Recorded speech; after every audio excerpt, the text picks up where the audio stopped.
What does it take to become one of the wealthiest individuals in history?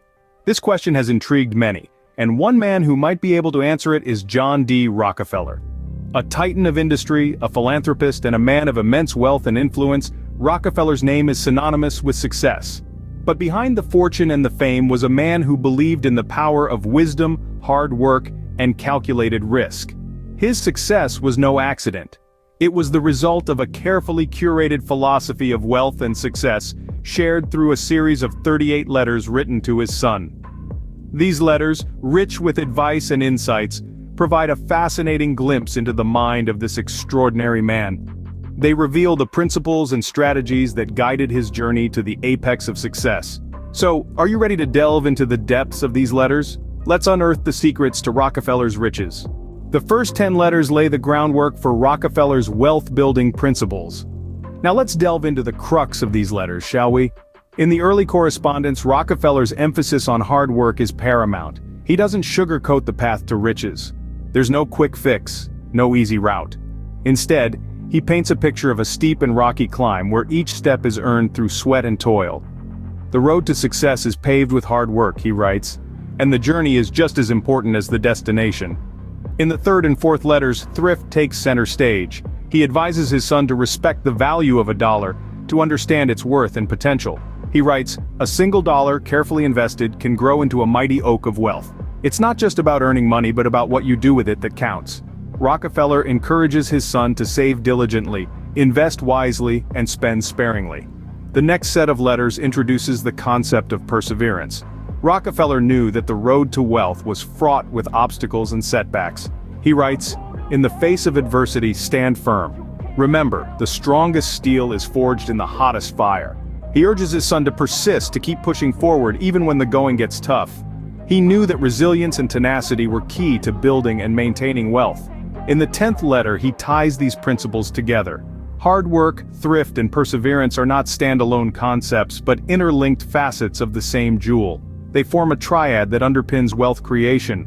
He writes, "These principles are not just the keys to wealth, but the foundation for a fulfilling and meaningful life." These principles formed the foundation of Rockefeller's empire. They guided his actions, shaped his decisions, and ultimately led him to become the wealthiest man of his time. And through his letters to his son, he aimed to pass on these principles so that his legacy of wealth and wisdom could endure. This is the essence of the first 10 letters, the bedrock of Rockefeller's guide to riches. Moving forward, Rockefeller's letters delve deeper into the art of wealth creation. As we navigate through the next 10 letters, a consistent theme emerges: the importance of strategic planning, calculated risk-taking, and smart investment. Rockefeller was a master strategist. His letters reveal a mind that was always planning, always thinking steps ahead. He understood that wealth creation is not a game of chance, but a game of chess, where every move must be calculated, every decision weighed. In his 11th letter he writes, "Plan your work, then work your plan." It's a simple phrase, yet it encapsulates his approach to business. His strategic planning extended to his investments. He didn't simply throw his money around hoping for the best. Instead, he meticulously researched, calculated, and then invested. His 12th letter, "Invest wisely, not widely," is a testament to this. He believed in focusing his resources on a few well-chosen ventures, rather than scattering them across numerous uncertain bets. Risk to Rockefeller was not a deterrent but a necessary part of the process. He was not afraid to take calculated risks. In his 13th letter he advises, "Do not fear risk. All exploration, all growth is calculated. Without challenge, people cannot reach their higher selves. Only if we are willing to walk over the edge can we become winners." It's a powerful reminder that risk and reward are two sides of the same coin. Rockefeller's letters also reveal his understanding of the market's cyclical nature. He knew that booms and busts were part of the economic cycle. In his 15th letter he writes, "The market will fluctuate, be patient and hold your ground." It's a timeless piece of advice, as relevant today as it was then. Rockefeller's empire was not built on luck, but on strategic decisions and calculated risks. His letters illuminate a path to wealth creation that is rooted in strategy, calculated risks, and smart investments. A path that, if followed, could potentially lead to the building of one's own empire. Once the wealth is acquired, the challenge lies in maintaining it. The fourth chapter of our journey through J.D. Rockefeller's Guide to Riches opens with this truth, a pivotal lesson from the oil magnate's collection of wisdom. In the next 10 letters to his son, Rockefeller delves into the art of sustaining and growing wealth. He paints a vivid picture of the strategies that kept his empire thriving, highlighting 3 key principles: diversification, reinvestment, and philanthropy. The first principle, diversification, is like an insurance policy for wealth. Rockefeller knew that putting all eggs in one basket was risky. He advised his son to spread investments across different sectors, creating a safety net that could protect his fortune from the unpredictable ebbs and flows of the market. It's a strategy that's as relevant today as it was in the days of the Standard Oil monopoly. Next comes reinvestment, the engine that drives wealth multiplication. Rockefeller understood that to maintain and grow his wealth, he needed to continually reinvest his earnings. He believed in the power of compound interest, famously stating, "Do you know the only thing that gives me pleasure? It's to see my dividends coming in." The third and perhaps most intriguing principle is philanthropy. While it may seem counterintuitive to give away wealth as a strategy for maintaining it, Rockefeller saw it differently. He viewed philanthropy not just as a moral obligation, but also as a way to ensure the longevity of his wealth. By giving back to the community, he was investing in societal stability and progress, which ultimately fed back into his business empire's prosperity. The beauty of these principles lies in their timelessness. Even a century later, diversification, reinvestment, and philanthropy remain cornerstones of wealth management. They are testament to Rockefeller's foresight and his deep understanding of the dynamics of wealth. Philanthropy, for Rockefeller, was not just about giving back, but also about ensuring the longevity of his wealth. As we journey further into the guide, we'll see how these principles shaped the legacy that Rockefeller left behind.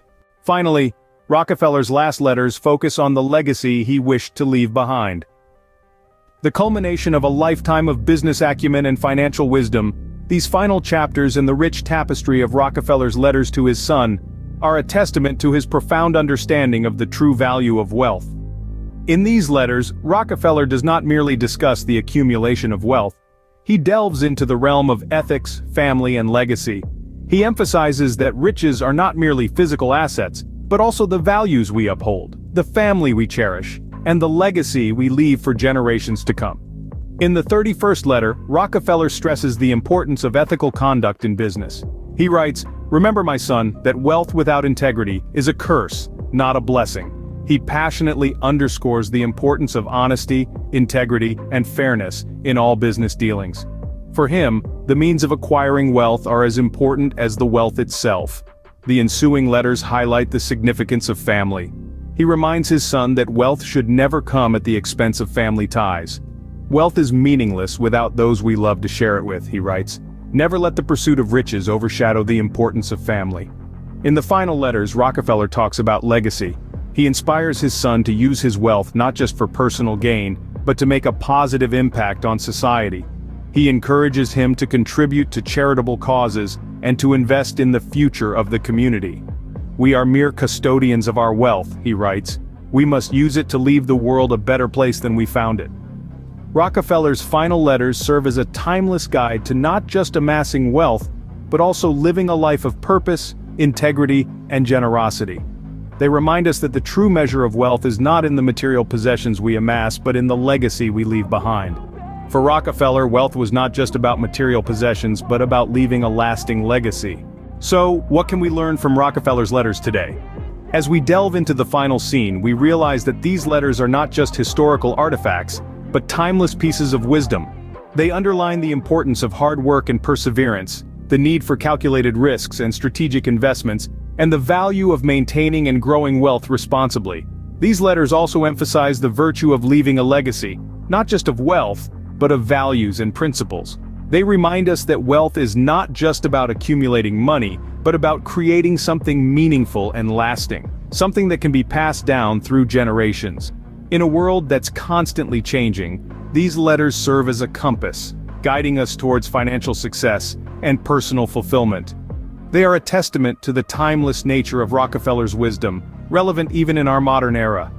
Rockefeller's letters provide timeless advice on wealth creation and preservation. They remind us that wealth is not just about money, but about hard work, strategy, and legacy. So, which letter did you find the most interesting? Share your thoughts in the comments below. And don't forget to like, share, and subscribe for more insights into the minds of history's wealthiest individuals.